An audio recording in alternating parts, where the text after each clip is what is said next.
अस्सलाम वालेकुम वरहमतुल्लाहि वबरकातुहू। मुहतरम दोस्तों, वापस से आप लोगों के बहुत सारे सवाल जो कल की मजलिस में पेंडिंग में थे, उन तमाम सवालों के जवाबात आज आपकी खिदमत में पेश हैं।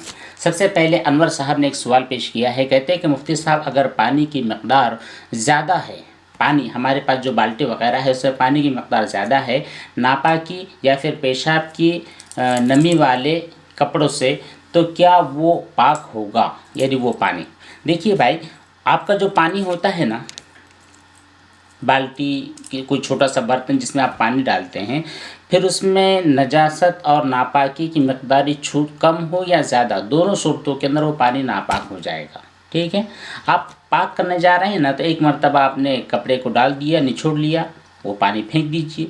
दूसरी मरतबा पानी को भरकर उस कपड़े को निचोड़ दीजिए, फिर फेंक दीजिए। फिर तीसरी मरतबा में सेम आपको यही अमल करना है, तब तीसरी मरतबा में वो कपड़ा भी पाक हो जाएगा और बाल्टी के अंदर जो पानी था उसको आप फेंक दिए हैं अपने। बाद में फिर चौथी मरतबा कोई दूसरा पानी आपने उसमें डालकर किसी और काम के लिए इस्तेमाल किया है, तो फिर वो बाल्टी का पानी भी आपके लिए सही हो जाएगा, इस्तेमाल के लायक होगा।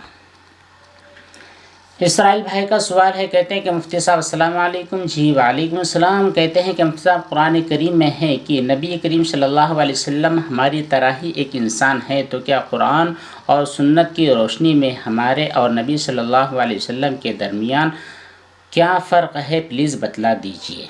देखिए भाई, हज़रत सल्लल्लाहु अलैहि वसल्लम एक ही वक्त में नूर भी हैं और बशर भी हैं, और ये कि नबी करीम सल्लल्लाहु अलैहि वसल्लम के नूर और बशर होने में कोई इख्तलाफ भी नहीं है और ऐसा कोई टकराव भी नहीं है। ऐसा भी नहीं है कि अगर हम नूर को तस्लीम करेंगे तो बशरियत का इनकार हो जाएगा, और अगर आप सल्लल्लाहु अलैहि वसल्लम की बशरियत को साबित करेंगे तो फिर नूर का इनकार हो जाएगा। ऐसे बिल्कुल नहीं है। यहाँ पर आप इस तरह समझें कि नबी करीम सल्लल्लाहु अलैहि वसल्लम सिफ़त और हिदायत के एतबार से नूरानियत लिए हुए हैं, यानी सिफ़त आप वसल्लम की जो सिफ़त है और आप वसल्लम की जो हिदायत है और जो आपका जो बातिन है, इन तमाम चीज़ों के एतबार से आप नूरानी हैं, नूरी हैं, और अपनी नौ के एतबार से यानी आपकी ज़ात के एतबार से आप बशर कामिल हैं, यानी इंसान होने के एतबार से आप बशर हैं। लेकिन आप वसल्लम की जो आदत है, आप सल्लल्लाहु अलैहि वसल्लम के जो अखलाक हैं और आप सल्लल्लाहु अलैहि वसल्लम के अंदर का जो है यानी बातिन जो है, वो सब नूरानी है। तो आप नूरी है और बशरी है, इस तरह आप दोनों चीज़ों को एक साथ समझ सकते हैं। इस्लामिक वे ने सवाल किया है। कहते हैं कि मेरा सवाल ये है कि इस्तिंजा का जो तरीक़ा होता है वो क्या है, please explain me, I am very much doubt about it. मतलब ये है कि शर्मगाह को कैसे धोना चाहिए पेशाब करने के बाद। बिल्कुल सीधी बात है कि जिस वक्त आप ज़रूरत से फ़ारिग हो गए हैं, चाहे वो पेशाब की ज़रूरत हो, पखाने की ज़रूरत हो, फ़ारिग होने के बाद उस जगह से जहाँ से पेशाब और पखाना खारिज हुआ है उसको अच्छी तरह धो लेना है। अगर आपके पास कोई मग्गा है तो उस मग्गे का पानी अपनी शर्मगाह पर डाल लीजिए। इतनी देर डाल दीजिए कि अब वहाँ पर नजासत का कोई क़तरा मौजूद ना रहे, बस आप पाक हो गए हैं। ये अमल आपको उस वक्त तक करना है जब तक कि नजासत खारिज नहीं हो जाती। ठीक है, मुकम्मल तौर पर नजासत आपकी बॉडी से नहीं निकल जाती।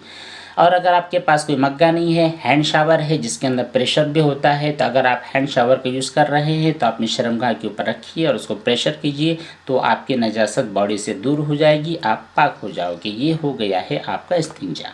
ठीक है। अच्छा, आप ये कह जब हम पानी डालेंगे तो पेशाब का क़तरा निकलता, ऐसा नहीं है भाई। जब नजासत मुकम्मल तौर पर निकल गई है, पेशाब की या जो भी नजासत मुकम्मल तौर पर खारिज हो गई, अब कोई भी चीज़ बाकी नहीं है, तो आप अगर मुमकिन हो सके तो आप ढेला यूज़ कीजिए, टिश्यू यूज़ कीजिए। जब ढेला और टिश्यू को आप यूज़ करेंगे तो जो नजासत अभी तक बॉडी के ऊपर बाकी है वो ख़त्म हो जाएगी, वो उसको ऑब्ज़र्व कर लेगा आपका टिश्यू, है ना। उसके बाद में आपको वहाँ पर पानी डाल देना है, साफ़ सफाई कर लेनी है, मसला ख़त्म हो गया, आप पाक हो गए हैं। हाँ, आपने जो नीचे बहुत सारे लिखा है कि आप ऊपर से पानी डालेंगे तो नीचे से नापाक होगा, फिर नीचे से जाए, तो ये सब चीज़ें आपको परेशान करेगी। यहाँ पर आप अपने दिमाग को ना लगाइए, है ना, कि पानी यहाँ डाला तो उधर से राइट में डाला तो लेफ्ट में जाने की वजह से फिर लेफ्ट ऑलरेडी आपका वो जो जो पार्ट है, वो जो बॉडी का जो पार्ट है जो नजासत वाला है, जहाँ से नजासत खारिज हो रही है, ऑलरेडी वो नापाक है। टोटल नहीं, जिस जगह पर नजासत लगी है या फिर जिस जगह से नजासत खारिज हुई है, सिर्फ उतना हिस्सा अभी तक नापाक है। आपने बस उसको पानी डाल देना है, ऊपर से डालिए, राइट से डालिए, लेफ़्ट से डालिए, कोई मसला नहीं है। पानी को डाल दिया है, कतरा नीचे निकल गया है, अब नजासत का कोई असर वहाँ पर बाकी नहीं रहा है, तो आपकी वो बॉडी का पार्ट पाक हो गया है। यूज़र साहब है कोई सलाम पेश करते हैं, वालेकुम सलाम। कहते हैं कि मुफ्ती साहब हम सब के लिए दुआ करना। सुमैया इंडिया से। अल्लाह ताला आप तमाम लोगों को सेहत और शिफा वाली तवील ज़िंदगी नसीब फरमाए। रमज़ान का जो मुबारक महीना चल रहा है उसकी तमाम बरकतें नसीब फरमाए। ख़ास तौर पर अभी जो आखिरी अशरा जारी है, इस आखिरी अशरे में अल्लाह तबारक ताला अपने बहुत सारे बंदों को जहन्नम से आज़ादी का परवाना अता फरमाते हैं। तो अल्लाह ताला आपको भी और हमें और पूरी उम्मत मुस्लिमा को जहन्नम से आज़ादी का परवाना अता फरमाए। यह हमारी दिल से दुआ है और आपसे भी दुआओं की दरख्वास्त है। फसिया मुश्ताक ने भी सलाम पेश किया। कहती कि मोहम्मद हाद अहमद नाम रखना कैसा है? मोहम्मद हाद के माने हिदायत देने वाला, मोहम्मद यानी काबिल तारीफ़, जिसकी तारीफ़ की जाती है। बिल्कुल आप नाम रख सकते हैं, मोहम्मद हाद रख सकते हैं, मोहम्मद हादी रख सकते हैं, हादी अहमद रख सकते हैं, कोई मसला नहीं है, बिल्कुल सही और दुरुस्त है।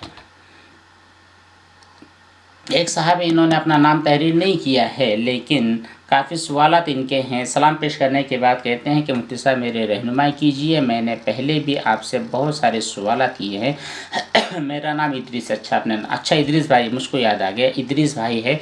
देखिए, आपको जिन वीडियोस के ज़रिए, जिन वीडियोस की वजह से दिक्कत होती है, परेशानी होती है, हमने पहले ही आपके सामने अच्छी तरह एक्सप्लेन किया था कि देखिए उन वीडियोस से आप बिल्कुल दूर रहिए।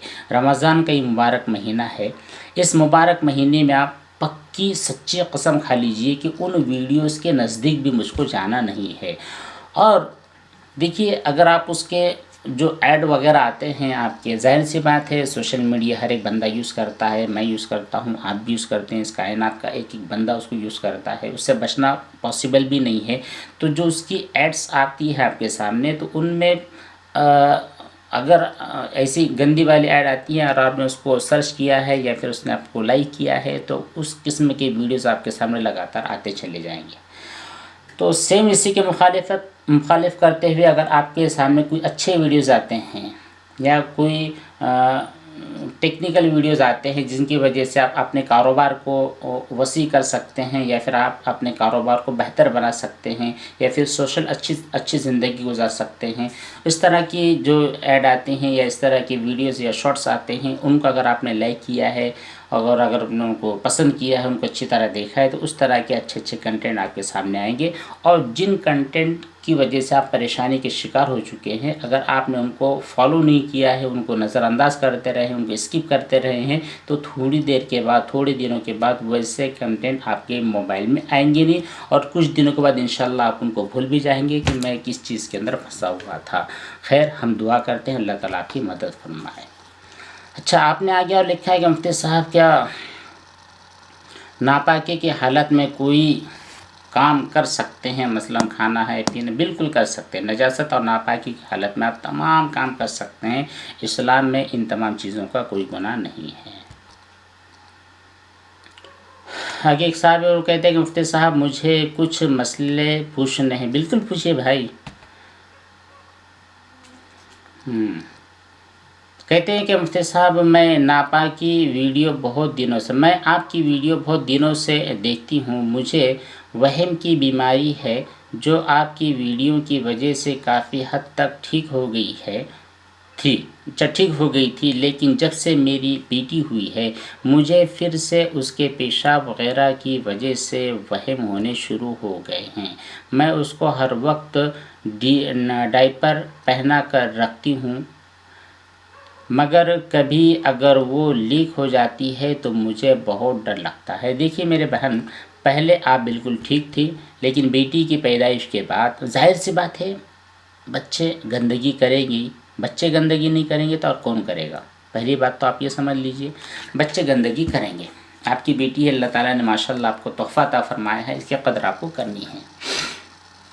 देखिए, पेशाब का हो जाना ये गलत बात नहीं है। गलत ये है कि पेशाब होने के बाद, चाहे आपकी हो, बड़े इंसान की हो या छोटे बच्चे की हो, पेशाब होने के बाद उसको साफ़ ना करना, ये बुरी बात है। आप तो खैर डायपर का यूज़ कर रही हैं, ठीक है, बहुत अच्छी बात है। आपको यूज़ ही करना है, जिसकी वजह से बच्चे की भी हिफाजत होती है, बिस्तर की भी हिफाजत होती है, और घर की और भी बहुत सारी चीज़ें आलूदा और गंदा होने से उन तमाम चीज़ों की हिफाजत होती है। डायपर का यूज़ बहरहाल आपको करना है, लेकिन अगर लीक हो गया है तो आपको परेशान नहीं होना है। सिंपल सी बात, अगर लीक हो गया है तो आपको परेशान नहीं होना है।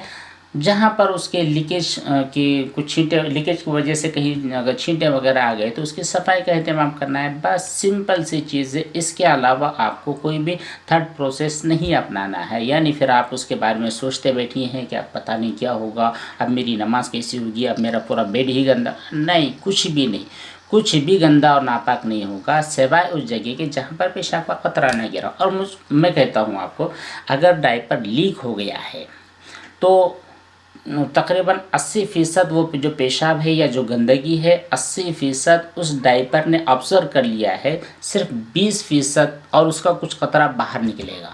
तो ये कोई मसला ही नहीं है। बस आप उसको साफ़ करने का एहतमाम, हो सकता है कभी आपके दुपट्टे पर और कभी आपके बेडशीट के ऊपर वाली जो आपकी चादर, कभी कभार, ऐसा तो नहीं है कि आपने डायपर आपके हमेशा लीक होते हैं, ऐसा नहीं है। अच्छा, डायपरों के अंदर भी बहुत सारी क्वालिटीज़ होती है। आप आला किस्म के जो डायपर होते हैं उनको यूज़ किया कीजिए, वो कभी भी लीक नहीं होते हैं। अगर थर्ड क्वालिटी के डायपर को यूज़ करोगे तो वो 1-2 मरतबा बच्चे के पेशाब करने के बाद ही लीक होना शुरू हो जाते हैं। तो आप यहाँ पर एक काम कीजिए कि आला क्वालिटी के जो महंगे होते हैं और ब्रांडेड होते हैं उन डायपर को यूज़ कीजिए, वो लीक नहीं होंगे। और अगर मान लीजिए कभी ऐसा वैसा आ गया आपके सामने और वो लीक हो गया है, तो लीक होने के बाद में आप उसको जिस जगह पर वो पेशाब और मतलब जो गंदगी लगी है, सिर्फ उस जगह की सफाई का एहतमाम करें। इसके अलावा आपको और कुछ नहीं करना है। बस इतनी तमाम बातों पर अपनी बात को और आपकी आज की मजलिस को ख़त्म करते हैं। दुआओं की दरख्वास्त। वस्सलामु अलैकुम व रहमतुल्लाहि व बरकातुहू।